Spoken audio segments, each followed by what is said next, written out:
इस जोड़े को देखिए, देखिए इस तस्वीर में ये दोनों कितने प्यारे लग रहे हैं। ये तस्वीर अभी कुछ देर पहले ही तो खींची थी और अब ये दोनों भगवान को प्यारे हो गए और ये इनकी आखिरी तस्वीर साबित हुई। लेकिन ये कमबख्त किस्मत भी बड़ी बेरहम है कि एक झटके में इन दोनों का साथ छीन लिया। एक साथ दोनों की अर्थी उठी और एक साथ ही चिता पर दोनों का अंतिम संस्कार किया गया।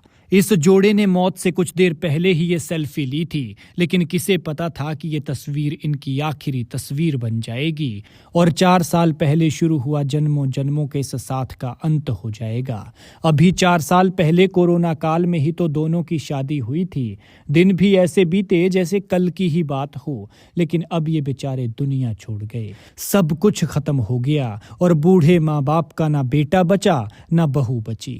ये लड़का इंजीनियर था और दिवाली मनाने के लिए पत्नी के साथ घर आया हुआ था। घर से खुशी खुशी निकले थे, लेकिन किसने सोचा था कि जो जल्दी वापस आने का कहकर जा रहे हैं वो जल्दी आएंगे तो जरूर, लेकिन 4 कंधों पर कभी न उठने वाली हालत में। ये दोनों उत्तराखंड के अल्मोड़ा में हुए दर्दनाक बस हादसे का शिकार हुए हैं।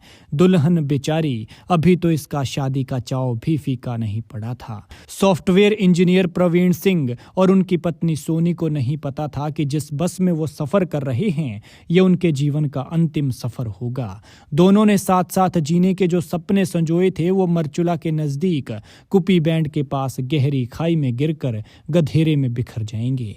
कोविड काल में प्रवीण और सोनी की शादी हुई थी। दोनों की जिंदगी हंसी खुशी चल रही थी। प्रवीण सिंह के दोस्त हिमांशु बताते हैं कि सोनी और प्रवीण दिवाली मनाने अपने मूल गांव दिगोली आए थे। दिवाली के बाद वे किनात से रामनगर जा रही बस से देहरादून लौट रहे थे।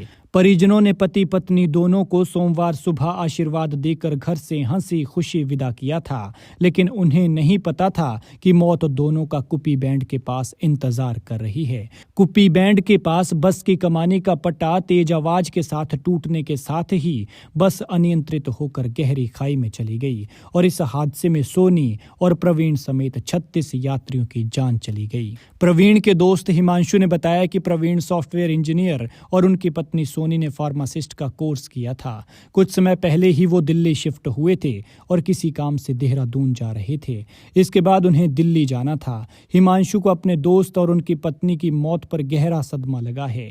खैर, भगवान दोनों को अपने श्री चरणों में रखकर जन्मों जन्मों का साथ बख्शे और परिवार वालों को दुख सहने की शक्ति दे। लिहाजा इस तरह के हादसों से सबक लें, क्योंकि पहाड़ जितने प्यारे हैं, जितने खूबसूरत हैं, उतने ही खतरनाक भी हैं। इसलिए अपना ख्याल रखें और अपने अपनों का ख्याल रखें, क्योंकि जब आप घर से निकलते हैं तो कोई आपके सुरक्षित घर वापस लौटने का इंतजार करता है। भगवान मृतकों की आत्मा को शांति दे और दुखी परिवारों को दुख सहने की शक्ति